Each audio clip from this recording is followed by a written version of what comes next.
Grace and peace, and a welcome to Dare to Dream with Dr. Nicole. I know it doesn't sound like financial solutions with yours truly, but we are being revamped and revitalized, and you're going to get some of the same amazing information. But I've always had a dream, and if anyone knows me, I have been the Dare to Dream girl. And with given permission, we are able to talk to individuals who have a desire, a goal, an objective to dream big dreams. And sometimes what hinders us is our inability to figure out how to manage that financially. And so we're taking the show a little broader this go around, and I'm so excited about it. So this is our first restart of Dare to Dream with Dr. Nicole.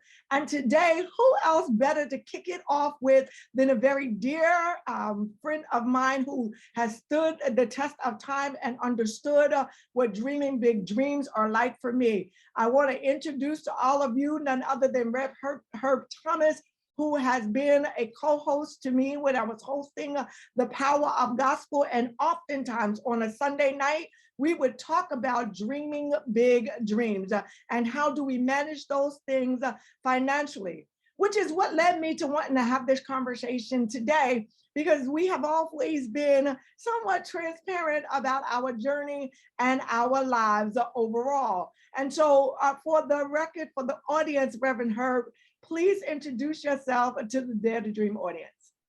Okay, well, thank you for having me, Reverend Dr. Nicole B. Simpson. I'm honored to be here, truly. I'm Reverend Herb Thomas, and I'm a minister of staff at St. John's Baptist Church in Scotch Plains, New Jersey. And I've been blessed for a while to be a part with Reverend Dr. Nicole on a radio program. And I missed it, but it was a beautiful experience, and it helped me a lot.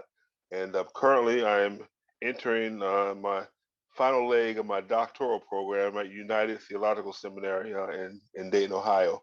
So pray tell, I'll be entering my final year come August. Yes, yes.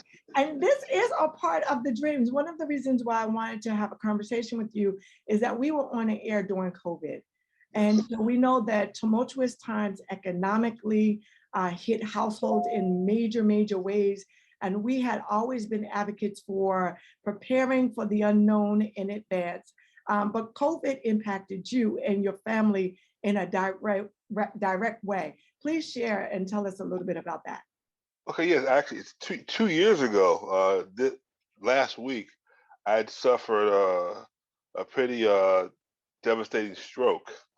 That left my left side pretty much very weak, pretty much paralyzed, and with the prognosis being very bleak. There was very little expectation of survival, and if there was survival, I would have been a vegetable.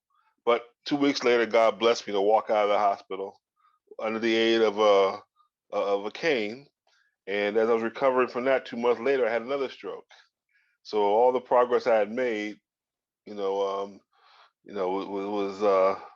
just, I don't say wasted, but I had to start back at zero. And then as I was recovering from that, I had a very bad bout with COVID, double pneumonia.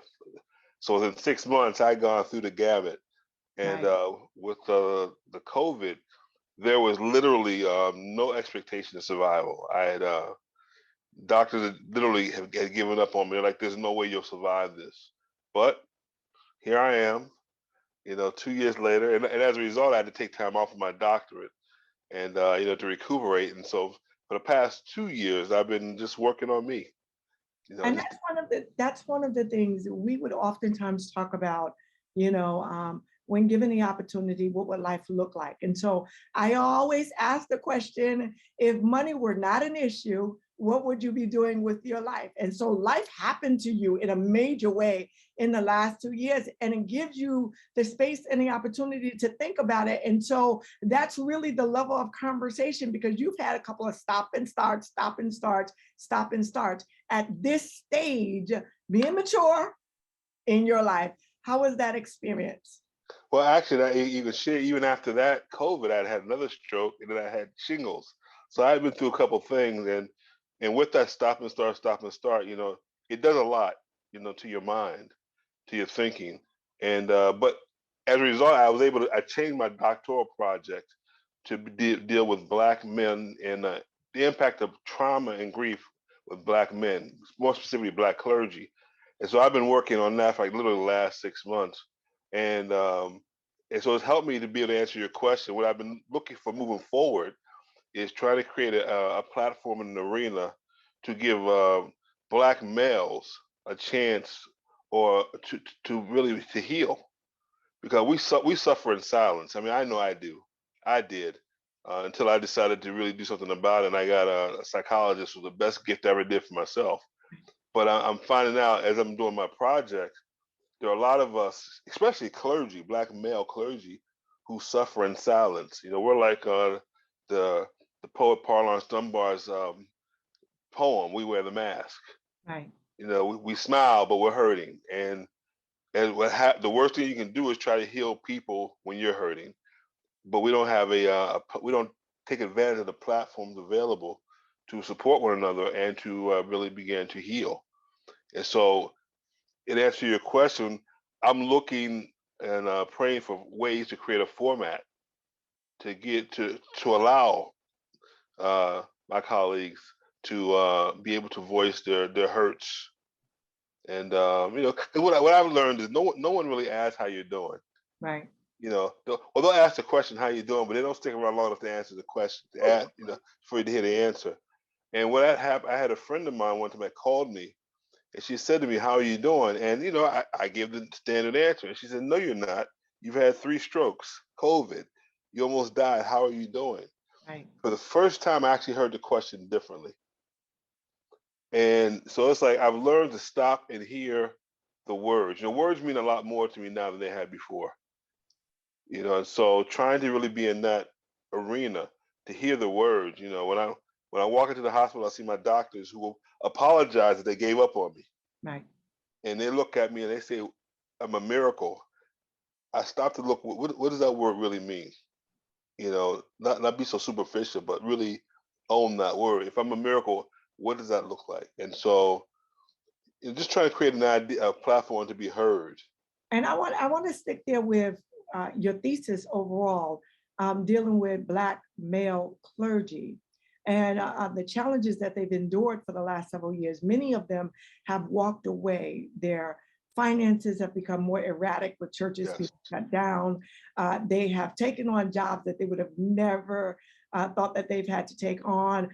It's been unstable financially. They've gone through resources that they thought would always be there. And so there's a picking up the pieces financially. What have you learned between your colleagues and in doing this level of work? How are they enduring? Everything you described is me, literally. A lot of times, some people are just starting to talk about it. For example, I have a close friend who's a pastor who went through a divorce, and all the things you just mentioned. And when I raised that question to him, he looked at me. He really wanted to kiss me and hug me. He said, "No one's ever asked me that question before. I've been holding it in." And so, you know, at some point, you learn to live within what you have. I mean, I've gone through. You know, I'm on disability now. You know, and going from working to at some point you're going through all your trials and tribulations, and it's like a whirlwind. You know, like you're spiraling, and you can't even deal with those things that you're missing because you're just trying to you want the world to stop spinning. Okay. Well, okay, well once it spins, now what? You know, the bills are due. Now you're months behind. But you know, sometimes you got to just let the dust settle, and then you start to figure it out. And that's where I am. I'm figuring it out. I'm putting pieces back together slowly and trying to see, okay, what's next. I want to And add one more piece of the puzzle to the conversation, mhm, and it is the elephant in the room: mhm. ageism. People Say it don't again. want ageism, that Yes. you're more mature, you're older in age, you know, when someone has had a successful career. And just to give them a backdrop, you were a real estate developer, Appraiser. a real estate appraiser, Yes. you know, and it was a high net worth real estate appraiser uh, Yes. as well. And so I don't think people understand. I do. Going after 9/11, I remember my income, even at the tender age of 30, going from $100,000 plus down to 18,000. That was something that I was young enough to recover from. But when you're more mature, more seasoned in age, where your skill set may lie versus what the world is willing to pay you at this stage of your life, that too is a challenge, and particularly for individuals that might be clergy as well with a bivocation. How did you manage that? You're saying you're picking up the pieces day in and day out, but how was that for you? It's been a challenge. I was thinking about this, about it earlier today. I when all this was going on, I mean, I had a house, 3 cars, doing fairly well. I was making a nice 6-figure salary, and you go from all of a sudden, you lose the house. You go from 3 cars down to 2, down to 1, down to none, and and you would go from being the so to speak the man. Now all of a sudden your kids are looking at you like, what are we going to do? And in addition to that, what happens is the psychological toll it takes on you. You're dealing with, as a black man in America, all the things that are going on. The Greg Lloyds and all these things, all the societal stuff that's going on, and you're still doing the economic. And let's be honest, you're looked at as a threat. And I used to wear that as a badge of honor to be looked at as a threat, but that don't put let's say put bread on food on the table. But I'm not. I never apologized for who I was, because who I am is who I am. And if you were a threat now, if I was a threat to you now, I can only imagine what I was before. And like I tell people, if I was a threat to you now, wait till I get my doctorate. You ain't seen nothing yet. you know.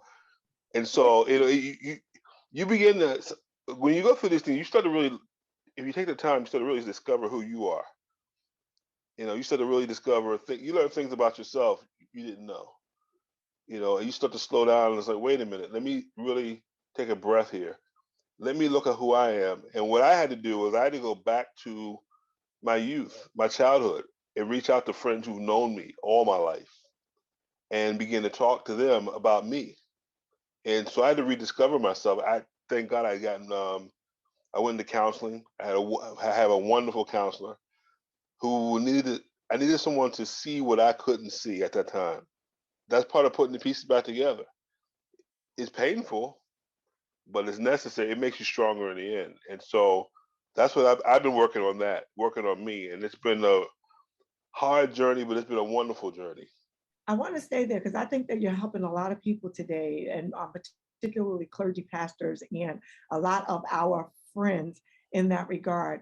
I want to, have you just speak to those Black men that, were totally upended by COVID, the level of influence that they've had, and it being stripped away, and them not being able to get their bearings financially, but still must yet inspire, influence, and lead.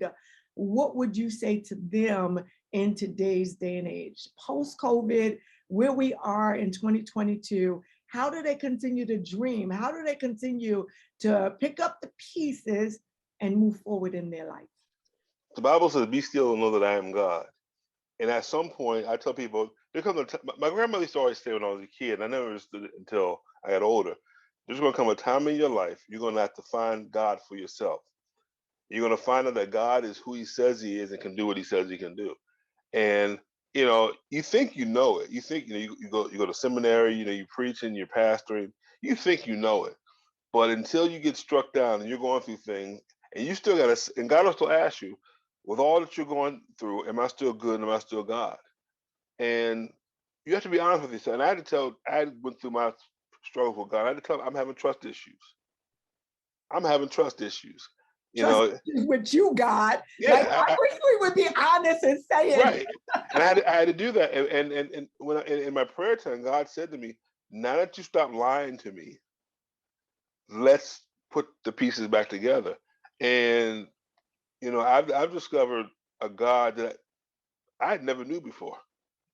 Like I tell people, when you're going through strokes and and you're defying every odd there is, and God's just doing miracles. And people are, it's not that he's doing, I see him, other people see him.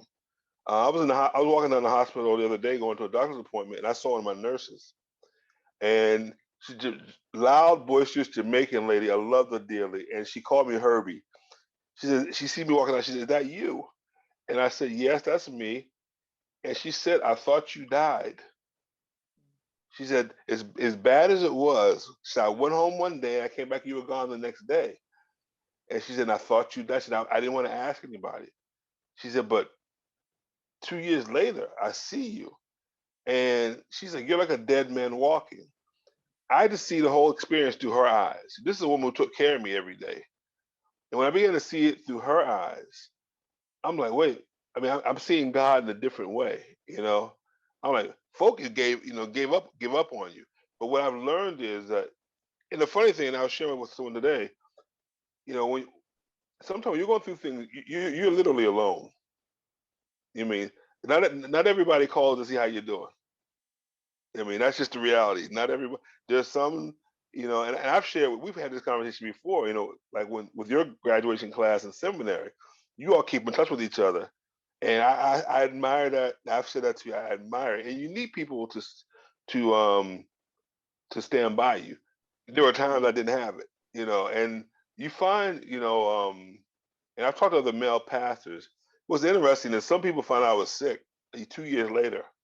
And the response was, I didn't know you were sick. Okay. They're like, why didn't you call me? I'm like, oh, I'm sorry. I was too busy trying to live. I was sick. I'm sorry. What was I thinking? I should have taken time out of my suffering, but the issue that I've been finding that black males, and I'm going to say that because a lot of my white male counterparts do support groups. We don't trust each other.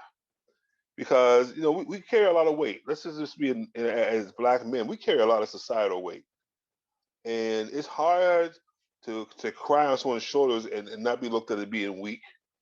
Because I don't care what anyone says. The biggest struggle I've had has not been in corporate America, has been in my own circle, and we deal with black male clergy. We don't trust each other. We just don't, because we don't want to show each other our weakness. I have no problem crying for anybody. I'm not ashamed. I've been through the worst. And listen, I'll cry right now if I could, but. Well, I don't need you to do that. No, but I think but the point is, we hold on to hurt, and yet we still called to heal people. Yes. How do you heal people when you're broken?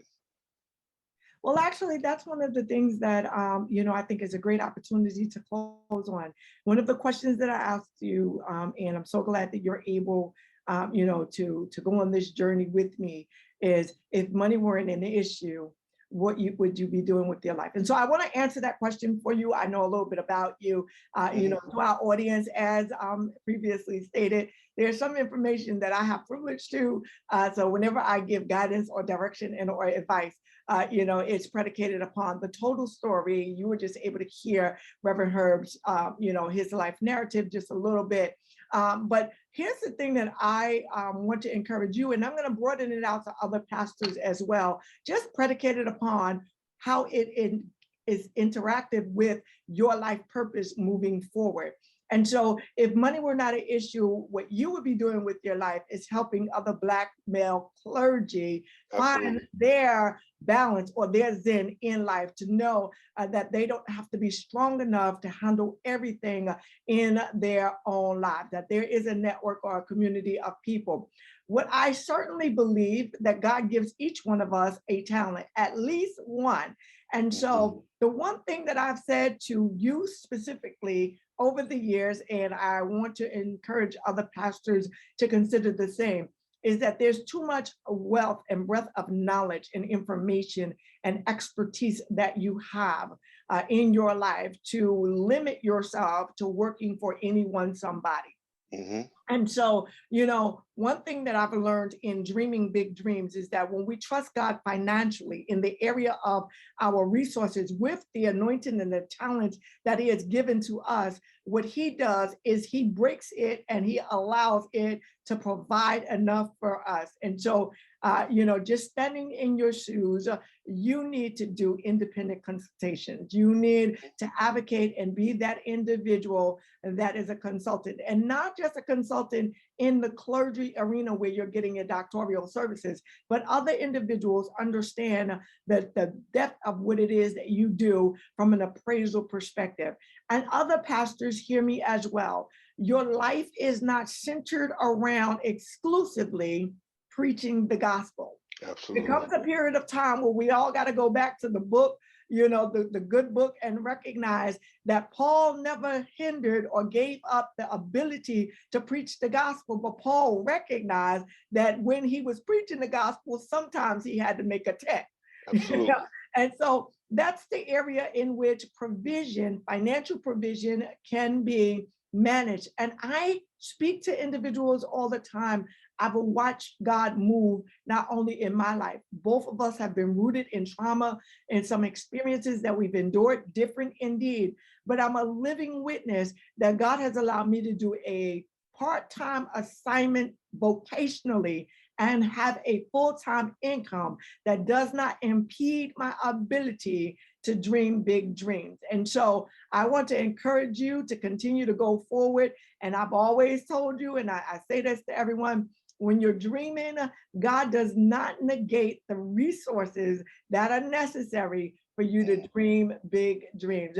Any final thoughts, Reverend Thomas, as we are closing up our first episode of Dare to Dream with Dr. Nicole? Well, it's good to be back with you. I've always missed it. But I would also always say, even when you're going through things, you have to, you have to reassess. Look at your life through other people's lenses who know you. I've had a young lady. We spoke again yesterday. I've been doing real estate for over 30 years, and 20 years ago she was a young trainee, and we connected on LinkedIn and seeing how she's doing. She's now a real estate consultant, and we were talking, catching up, and she made a comment to me. She said, everything I've learned in real estate, I remember you taught me. And it's very humbling. The people, you start to realize that you have a lot to share. You have a lot. 30, different 25 years now. She's got her own consulting company, doing very well. And she's like, I may need to call you to help me. And I had a smile, like, being the teacher, when your pupil comes back, that's the biggest compliment to me. And I've even had that even in ministry. I had young preachers I've tutored years ago. All of a sudden they're coming back saying, I'm this because of what you taught me years ago. So I think with all of it, even as you're daring to dream, you got to see your own value, that you're worth something. I mean, I tell my kids all the time, they think I'm crazy. I'm it. Whatever it is, that's me. I'm the big diggity dog, and I enjoy that because, like you said, because no one can limit your dreams but you. Who said you can't do it? People who might say it, they don't know you. They don't know what you're capable of. And in fact, when I was here, when I was coming through doing my convalescing, I still am. I reached out to some of my friends, and they were like, "We're not going to congratulate you that you're doing well. You're supposed to do well. That's who you are." And when you start to think about that, that means something. You're supposed to dream. You're supposed to dream big, because God's given us a mind that's bigger than we can even begin to imagine. So of course, I can do anything I want to if I want to. I think that's a good place to end that note on. Thank Absolutely. you so much, Reverend Thomas. Absolutely. Thank you. I want to thank you, and I want to thank all of you that are out there. If you would like to dare to dream with Dr. Nicole, please hit us up. We certainly would love to have a conversation with you. I know through experience and doing what it is that I've done for 30 plus years, that one of the challenges that hinders us from dreaming big dreams is the economic piece or the factor. But if you have faith in God and belief in yourself, you get to dare to dream. I'll see you next week. We'll be right back here, and I look forward to spending time with you. Thank you. Take care. Securities and investment advisory services are offered through Next Financial Group Incorporated, a member of FINRA SIPC.